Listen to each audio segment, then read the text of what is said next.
Hello guys! Welcome to another vlog. Ako po si Kina.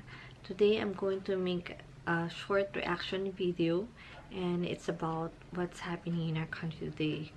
Clear background lang kasi every time na uwi ako from work, like kung binabasa ang mga tweets or lagi akong pumupunta sa Twitter app ko and minsan yung mga nababasa ko, ang bigat ng mga tweets ng mga tao about killings. Don't ask me why I'm angered with all the killings. Instead, ask yourself why you're not. Ooh, sobrang mabigat, diba? Angered. So, kung sasagutin ko yung sinabi niya, kahit hindi ako galit sa mga nangyayari or dun sa killings na nangyari ngayon. Po, mabigat yun nangyari nun. Like, low death yun.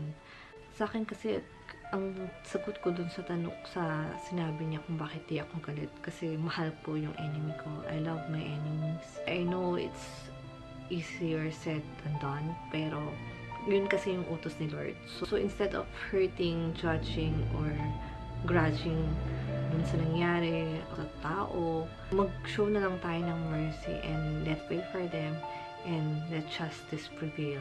Kasi wala naman tayong magagawa kung magko-complain lang tayo, tweet tayo ng something na parang below the belt na and nakaka-offend na. Sometimes nagdadamay pa ng tao o nag-tweet pa ng something, alam mo yun, nagmumura na instead of parang encourage or bigay ng something good na dapat nasabihin. Kasi that is not the greatest loss in life. Naranasan ko rin na mawalan. Pero hindi naman yun yung buong kawalan ng mundo mo or yun yung katapusan ng lahat. Kasi ang alam ko, as a Christian, ang pinaka parang katapusan ng lahat ay yung mawala ka ng yung nasa puso mo or yung what's inside of you.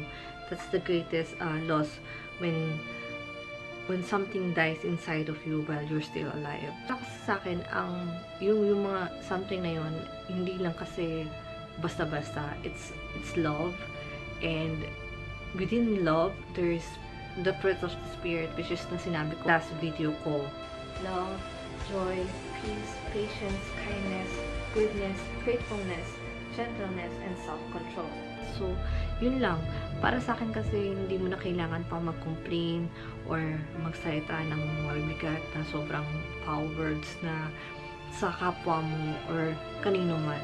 Hindi mo na kailangan ng mga ganong words. You just need to pray and ask God na tulungan sila ma-heal and magkaroon ng forgiveness.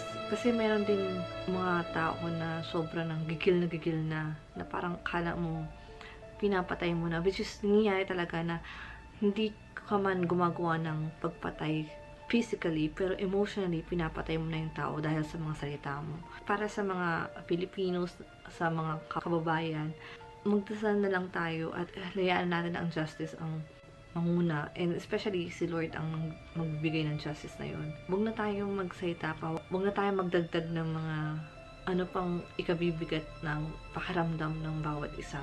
Pray, let God do the justice, forgive, and especially love one another, love your enemies.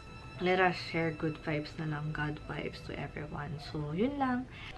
So, to end this vlog, mayroon akong isang clip na sobrang sa tingin ko, swak na swak sa vlog na to. So, let's watch this video.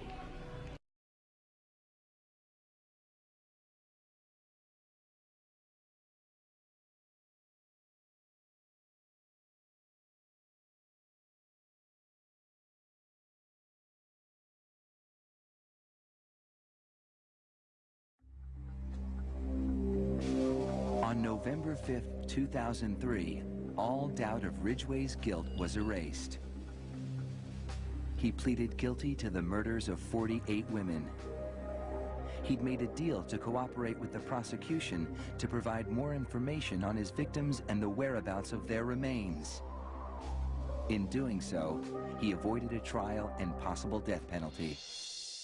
Mr. Ridgway, how do you plead to the charge of aggravated murder in the first degree as charged in count 1 for the death of Wendy Lee Caulfield? Guilty. How do you plead to the charge of aggravated murder in the first degree as charged in count 2? Guilty. Guilty. Guilty. It's like he didn't have any remorse at all for what he had done. You know, he'd killed so many people, he didn't remember who they were, what they looked like. I just couldn't believe that somebody could kill all those people and not remember them. Neither could the angry relatives of his victims, who were invited to speak in court when Ridgway was sentenced to life without parole on December 18, 2003. You had said your memory, when it comes to all of the women you took, was gone. Our memory is not. In your words, you said that they didn't mean anything to you, but she meant everything to us.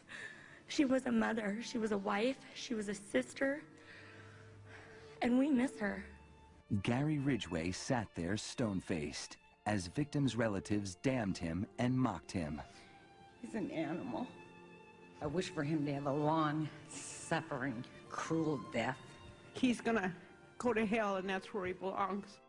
But then the emotionless facade finally cracked when the father of one of his victims appeared to surprise him with a dose of human kindness. Mr. Ridgway,